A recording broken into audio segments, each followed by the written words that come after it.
Become invisible in Brookhaven. First, go to the ID one and write this ID 1164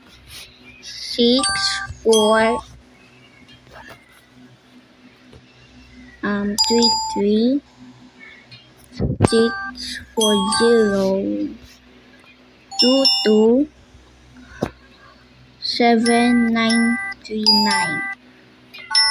Boom.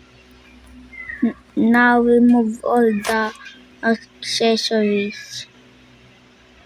As you can see, look, I'm a cat, but we can resize it to 0.50. Now look, you're now invisible, but if you can hear, you can still see the cat, but in the platform, you're invisible. Now you can control players with becoming invisible. So I hope you enjoyed this video,